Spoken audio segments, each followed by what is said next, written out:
भाई साहब ने जलपान की व्यवस्था करी है, वो भी ठंडा हो जाएगा और आप सब भी बोर हो जाओगे, ऑलरेडी बोर हो चुके होंगे। तो मैं सभी को प्रणाम करता हूँ, सारे प्रतिष्ठित अपने साथी, सभी बुजुर्ग और बड़े बूढ़े, उनको चरणवंदन। युवाओं की संख्या बहुत है। ये एक नया जो ट्रेंड आया है इस देश में कि हमारा जो युवा है, जो यूथ है, वो राजनीतिक गतिविधियों में प्रतिभाग करता है, अपने जनप्रतिनिधि को सुनना चाहता है, उसको पकड़ करके उसको क्रिटिसाइज करना चाहता है, उसको बताना चाहता है कि भाई तुम ये गलत बात कर रहे हो। ये बहुत सुंदर, डेमोक्रेसी के लिए एक वरदान जैसी बात है। तो ऐसे सारे युवा सारे क्षेत्र से, जखेता से, कुतुबपुर के तो लोग हैं, ढूसरी तक से, दरवेशपुर से, अपने ढलना से, ढूसरी से, और आपका डडोला से सब साथी यहाँ हैं, तैयापुर से आए, कत्यावली से सब रजनीश जी आए। तो ऐसे सारे मित्रों को, साथियों को मैं साधुवाद देता हूं, धन्यवाद देता हूं कि आपने बहुत बहुमूल्य समय निकाल करके मुझे अवसर दिया कि मैं आपसे इंटरेक्ट कर पाऊं, संवाद कर पाऊं, अपनी बात कह पाऊं और आपके दर्शन करके सबको एक साथ प्रणाम नमस्कार कर पाऊं। सभी का अभिनंदन, सभी का आभार।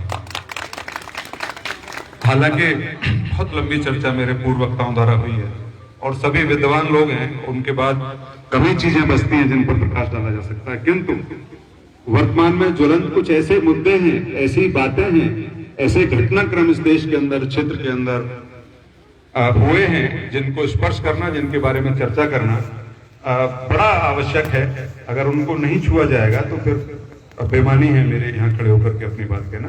तो बहुत शीघ्रता के साथ, बहुत 15 मिनट में मैं अपनी बात आपके समक्ष रखने वाला हूं।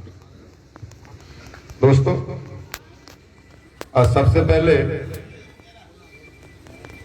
जो विकास है, डेवलपमेंट है, और शिकारपुर के अंदर जो विकास है, उसके बारे में बहुत छोटी सी चर्चा इसलिए आवश्यक है कि जब जब प्रधानमंत्री जी अपना अभिभाषण देते हैं तो उनकी बात आती है सामने कि विकास के लिए काम करना, विकास के लिए काम करना है। तो लोग कई बार जो है, जो अपोजिशन है, तो वो कई बार उसकी मजाक भी उड़ाते हैं। जब प्रधानमंत्री कहते हैं विकास की बात करनी है तो लोग कहते हैं भैया विकास तो जो जेल चला गया, मुकदमा लग गया, विकास है ही नहीं। इस तरीके से क्रिटिसाइज करते हैं। प्रदेश में जब मैं आपके बीच चुनाव में वोट मांगने के लिए उपस्थित हुआ था और पूरे प्रदेश में जितने प्रत्याशी समाज में गए, एक नारा लेकर के गए, ना गुंडाराज, ना भ्रष्टाचार। योगी जी, पूज्य महाराज जी इस प्रदेश के जब मुख्यमंत्री पद पर आसीन हुए तो मुझे अभी तक याद है, आप बहुत सारे साथियों ने सुना होगा कि उनकी शुरुआत ही विकास से हुई, इसमें कोई दो राय नहीं। तो इस पर चर्चा करना कि ये सब कहने सुनने की बात हो रही है या इन पर कोई काम भी हो रहा है, तो इस पर चर्चा करना बड़ा लाजिम है। वो मैं अपने लिए कोई क्रेडिट या कोई आपसे मैं कोई अपना बखान करना नहीं चाहता कि तो उसकी चर्चा बड़ी आवश्यक है। अभी क्योंकि आपके यहाँ हो रहा है तो सब में हो रहा होगा। अगर चावल पक रहे हैं हंडिया में तो एक चावल निकाल लो, अगर वो पक गया तो सब पक गए। पूरे प्रदेश में हो रहा, और अगर यहाँ नहीं हो रहा तो सब बकवास बात है, कोई कुछ कहीं नहीं हो रहा। दोस्तों, क्योंकि मैं यहीं पैदा हुआ हूं, यहीं की मिट्टी में पला बड़ा हूं, यहाँ की सारी जितनी गतिविधियां हैं, जितनी मांगे हैं, जिस चीज की स्कैरसिटी है, वो सब मुझे भी जानकारी है। शिकारपुर जब मैं विधायक बन के पहली बार आया, आपको ध्यान होगा, बुलंदशहर से जब हम शिकारपुर आते थे लगभग 1.25 घंटे का समय लगता था, और कई स्थानों पर, जटपुरा पे, चित्सौन पे, ये सड़क ध्वस्त हो गई थी, और अगर बरसात होता तो गाड़ी का एक साइड लग जाती। सही कह रहा हूं या गलत कह रहा हूं? प्रथम वर्ष में 24 करोड़ रुपए की लागत से सर्वप्रथम बुलंदशहर से और अहमदगढ़ तक, जहां आपका विधानसभा क्षेत्र समाप्त होता है, यहां तक 24 करोड़ रुपए की लागत से पूज्य महाराज जी ने इसको स्वीकृत किया। और आज मुझे सिर्फ 39 मिनट बुलंदशहर से कुतुबपुर आते हुए लगे। ये हमारी सबसे पहले वर्ष की उपलब्धि। उसके बाद जब तक किसान सहकारी चीनी मिल की शुरुआत हुई, सारे किसान का गन्ना, इधर पूरा पहासों तक से पूरा गन्ना जाता था शुगर फैक्ट्री में। ये जर्जर रोड थी, रोज एक्सीडेंट होता था। मेरे ट्रैक्टर का भी एक्सीडेंट हुआ, और आपको मालूम है कि इस सड़क की क्या स्थिति थी, कहीं आपसे छुपी नहीं। मुझे अभी तक ध्यान है जब समाजवादी पार्टी की सरकार थी तो इस पर एक कोट पत्थर पड़ना था।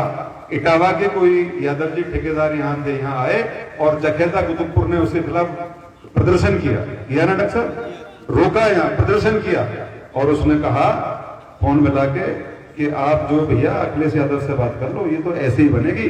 और ऐसी ही बनी, वो कब बनी कब उखड़ गई किसी को पता नहीं सर। उसके बाद से हम प्रयास कर रहे हैं, अभी तक काबू में नहीं आई।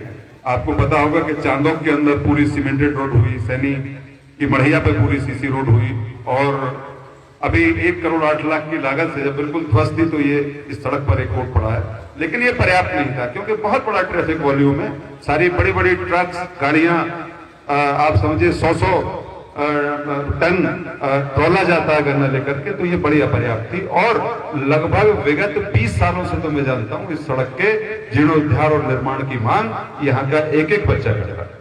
मैं जहां भी गया, जिस गांव में भी गया, भाई ये सीमेंटेड रोड बन रही है आपके जखेता में, उस दिन बैठा भाई साहब समय सिंह जी हैं कि ये सीसी रोड बन रही है, चांदोक में बैठे ये मुकेश जी बैठे, तो लोगों ने कहा साहब ये खरंजा मिट्टी सीसी तो सब प्रधान सब बनवा रहे हैं और तुम भी बनवा रहे हो, ये सड़क बनवाओ ना।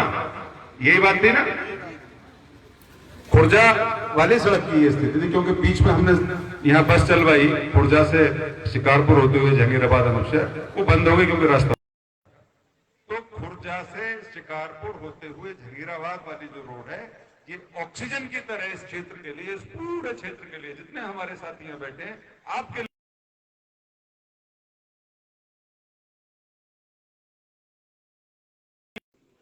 जब